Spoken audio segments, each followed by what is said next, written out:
From New York City, that immortal character created by Sir Arthur Conan Doyle, the world's most famous detective, Sherlock Holmes, starring John Stanley.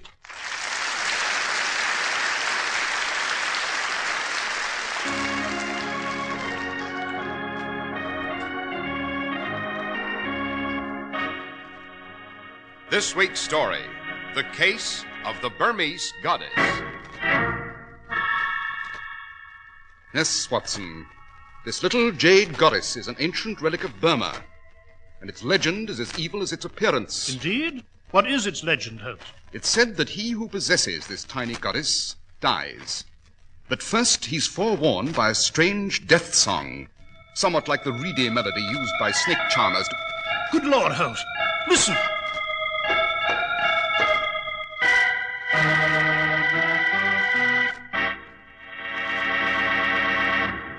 We're at the door of Dr. John Watson's study, and we're about to hear another of his adventures with the fabulous Sherlock Holmes. Well, good evening, Mr. Harris. Good evening, Dr. Watson. I presume you have one of your memoirs ready for us tonight? Indeed I have. And this one, Mr. Harris, although taking place in our familiar haunts of London, had sinister and mysterious overtones from the Far East, which to a lesser man than Holmes might have defied analysis. Well, what do you call this memoir, Dr. Watson? Holmes and I always refer to it as the case of the Burmese goddess.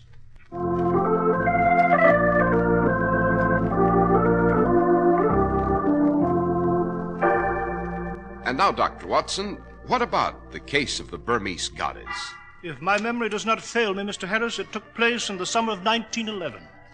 This was a time when England had consolidated her empire, and many of Britain roamed the far eastern domains in search of its ancient treasure. Among these was Sir John Brandywine, recently returned from Burma with a collection of priceless relics. He hadn't been in London an hour, however, when he received a strange visitor. Sir John, my name is Daku.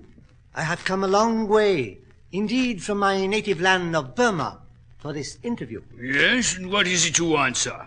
Some months ago, a sacred Burmese temple near Sitang was desecrated by vandals, robbed of its sacred relics. Among these was the jade goddess of Ema, the serpent goddess. Originally, there were two goddesses, the sisters of Ema, but one of them vanished centuries ago. Yes, quite. And I have the only remaining goddess in my collection now. Yes, Sir John. And I have come to purchase it from you and restore it to the temple. I'm sorry, Daku, but the goddess of Amar is not for sale. I am prepared to offer you a handsome sum, enough to keep you in luxury for the rest of your life. I have no need of money, sir. And I repeat, the goddess of Amar is not for sale at any price. I see. Sir John, no doubt you are aware of the old Burmese legend that he who possesses the goddess died, that he is first warned by the song of the serpent, and then... Yes, I know the story. Pure nonsense and poppycock, of course. Doesn't frighten me. In that case, there is nothing more I can say or do at the moment. Good night, Sir John.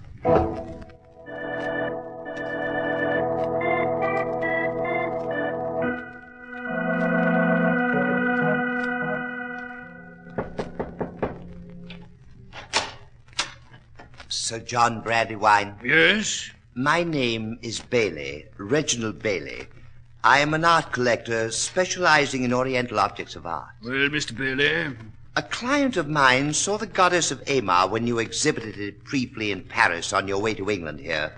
He has commissioned me to purchase it for him. My dear sir, you're the second prospective purchaser I've seen this evening.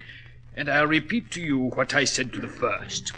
The goddess is not for sale. My client is willing to pay £10,000, a generous offer. I'm sorry, Mr. Bailey.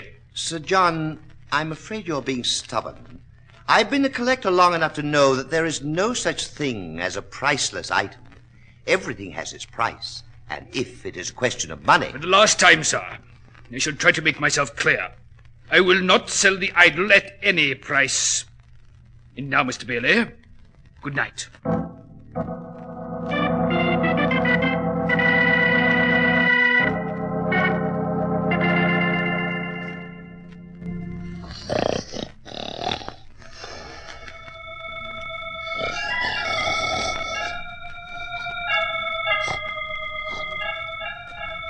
What? What's that devilish noise outside my window?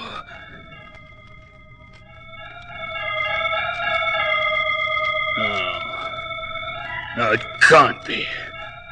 That confounded Burmese legend. It's absurd. I'll soon find out what this is all about.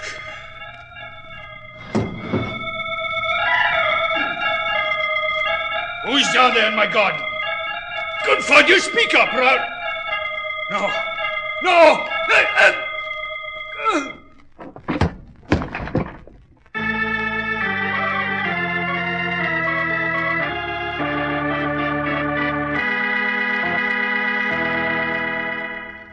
So you think Sir John Brandywine was murdered because he possessed the serpent goddess of Aymar, Holmes? Obviously, Watson, his demise followed the legend to the letter. After he was lured to the window, he was struck by a blowgun missile soaked in deadly reptile venom, and he died almost instantly. Oh, Joe. Now, all this makes it hard for a chap to believe he's living in the 20th century. Yes, true, Watson, but Sir John's room was rifled in highly modern fashion. Fortunately, however, he had the foresight to lock the goddess and the remainder of his collection in a vault immediately after he arrived in London. I wonder what became of the other goddess, Holmes, the one that vanished centuries ago. I believe I can give you the answer to that, Watson. You can? Who has it, Holmes? I have. What? Well, yes, Watson. Oh, forgive me if it's one of the very few secrets I've kept from you these many years. Up to now, I saw no reason to mention it to anyone. You remember the adventure of the Rangoon Ruby? Yes, indeed I do. That was some 10 years ago. Yes. At the culmination of that affair, the Burmese potentate involved was very grateful for some slight service I'd rendered him, and he gave me the goddess. It seems that it had secretly been kept by his family for many generations. But, Holmes, where is the goddess now? Safely under lock and key in my tin box at Barclay's Bank. But the only other goddess of Aymar in existence, that possessed by Sir John Brandywine, will soon see the light of day. Eh? What do you mean? Oh, I take it you haven't read the Morning Telegraph, Watson. It seems that Sir John's widow is auctioning off her deceased husband's entire Burmese collection tomorrow morning at Brandywine House on Berkeley Square. Jove! Then in view of Sir John's strange death, it might be interesting to see who bids for the goddess of Aymar. Quite, Watson. And that is precisely why we shall attend the auction tomorrow morning.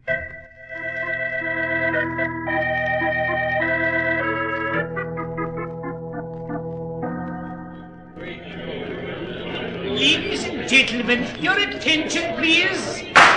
The next relic from the late Sir John Brandywine's famous Burmese collection is this tiny jade goddess, the famous serpent goddess of Aymar, a rare collector's item indeed. Now, I see a hand raised. Your name, sir? Monsieur Pierre Levy, And your bid, sir?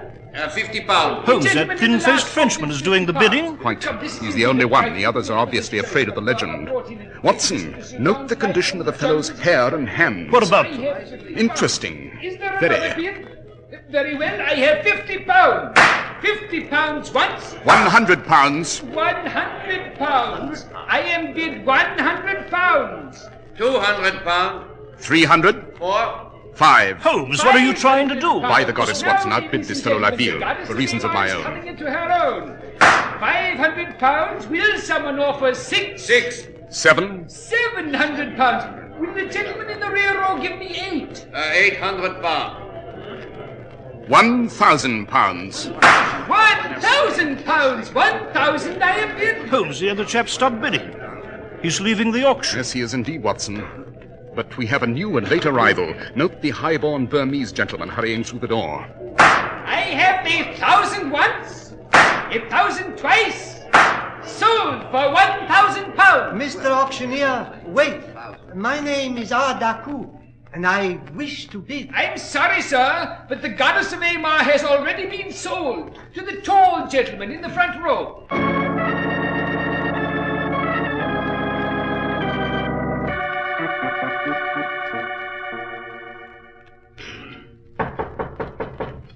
Someone's at the door, Watson. Yes, Holmes.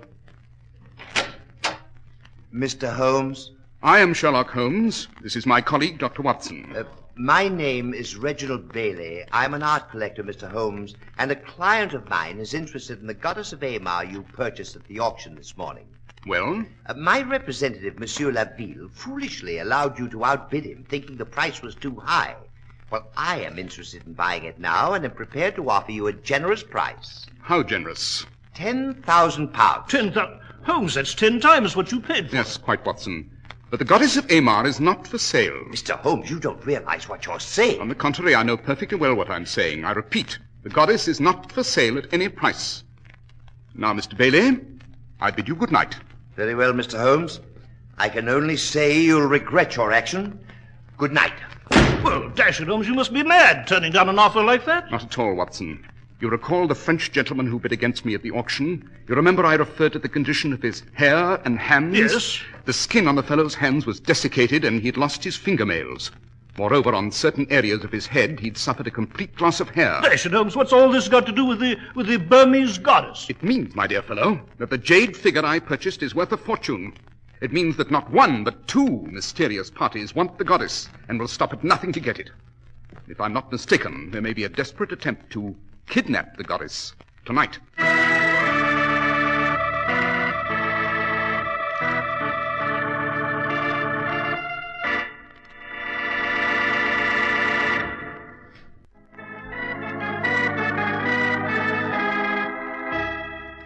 And now, Dr. Watson. Dr. Watson, you were relating to us the case of the Burmese goddess. So I was, Mr. Harris.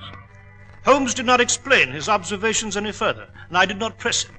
That night at Baker Street, I fell into a troubled and uneasy slumber, and my last recollection was of Holmes sitting in his easy chair, smoking his pipe, and facing the window.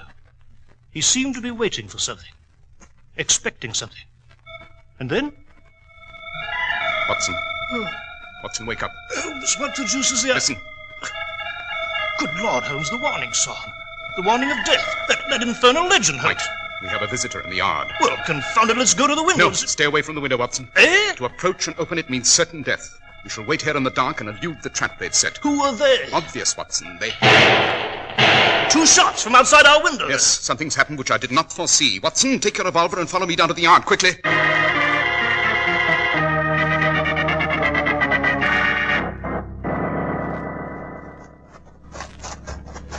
Holmes, there's a body of a man here in the yard. He's been shot. Yes, and look, there's a man. He's just run out of the shrubbery.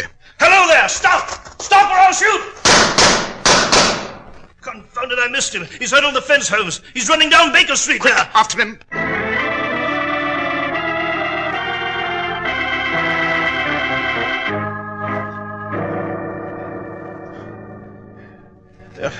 The beggar was too fast for us, Holmes.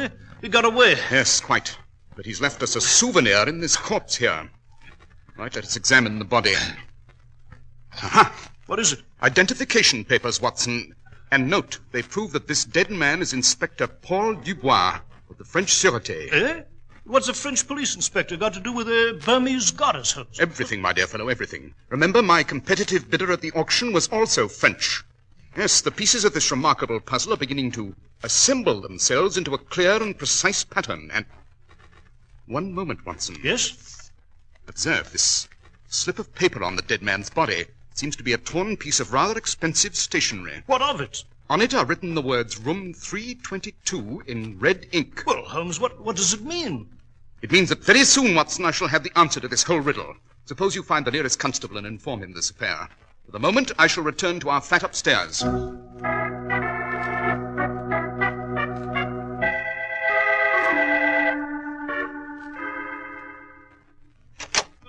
Will be here presently. Good Lord, the place is a shambles. Yes, Watson, our flat was quickly rifled by someone lurking on the premises. And the idol, it's gone, it's stolen. Quite. From now on, we must move with all possible speed. What do we do first, Holmes? First, we must make a telephone call to the prefect of police in Paris. And after that? Find room 322. And there we may discover the goddess. Yes, but how are we going to do that, Holmes? Obvious. The room number Inspector Dubois wrote down means that this is a hotel rendezvous.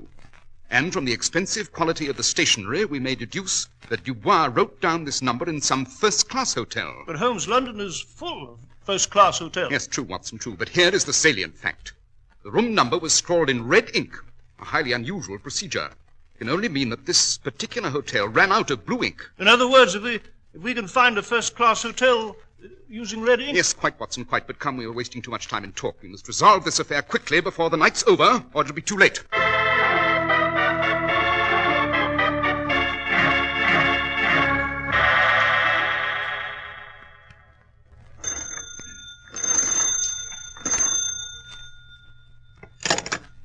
Hello? Laville, this is Bailey. I'm down in the hotel lobby. Ah, oui. Did you get that goddess out of the Holmes flat? Oui, well, he ran after you, Monsieur Bailey. I took it from his apartment.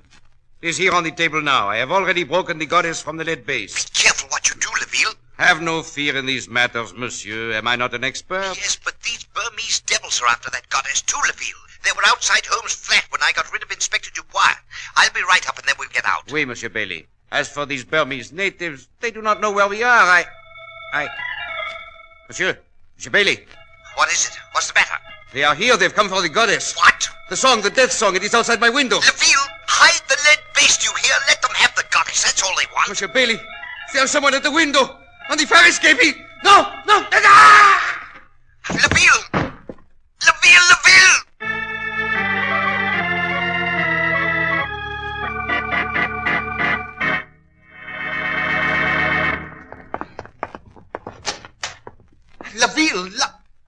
So, they got it. The Burmese devils, they got it. They took the goddess, but the base, yes, it's still here on the table.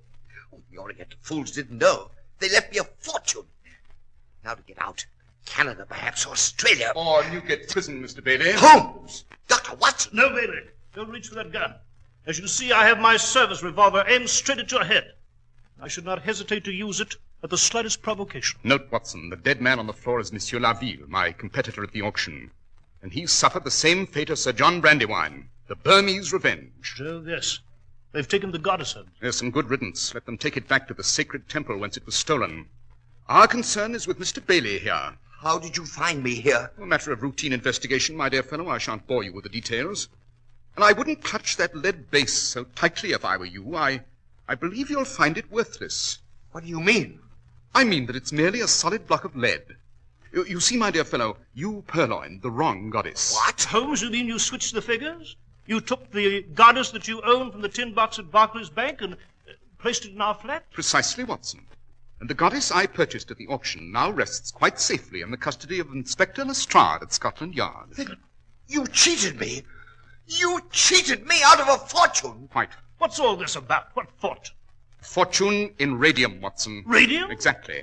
A grain of radium stolen from the Curie laboratories in Paris, hidden in the base of the goddess of Amar, and thus smuggled into England.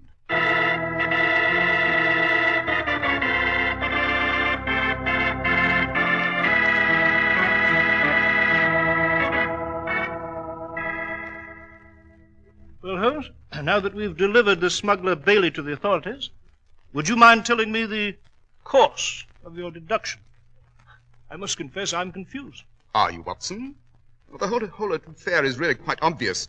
The Burmese motive to recover the goddess was simple enough, a sacred and religious quest.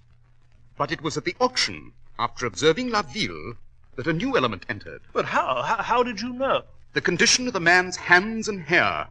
Loss of fingernails, desiccated appearance of skin, loss of patches of hair, symptomatic of work with radium. The fact that he was a Frenchman further heightened my suspicions. Yes, but Holmes, I still don't see how... Laville, as I learned from the Paris prefect of police, was a worker in the Curie laboratory. He entered a conspiracy with this international thief Bailey to steal a grain of radium. The next problem was to smuggle it out of the country. And so they concealed it in the goddess of Amar, while Sir John Brandywine displayed his collection in Paris, eh? Exactly. The lead base, of course, was a perfect carrier in which to hide the loot and get it past the customs and out of the country. They had planned to purchase the goddess from Sir John and then recover the radium. Their plans, however, went awry. Meanwhile, Inspector Dubois was hot on their trail, and they got rid of him. And that, Holmes, closes this adventure. Not quite, Watson. We are living in a new and dynamic age. I am a criminologist, not a seer, and yet I know that these radioactive substances hold the key to the future. And I cannot help but wonder if men will use them for good or evil.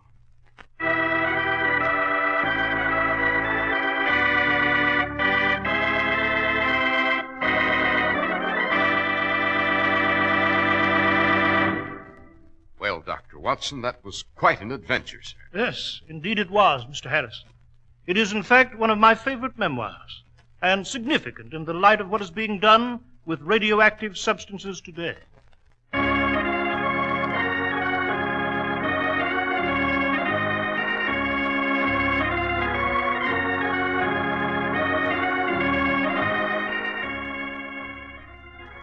the world's most famous detective, Sherlock Holmes.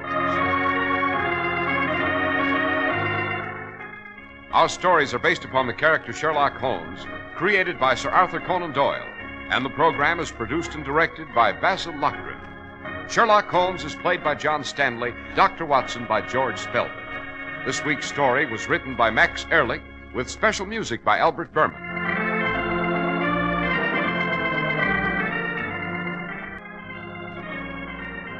Be sure to listen next week to Sherlock Holmes in The Adventure of the Golden Pince-Nez.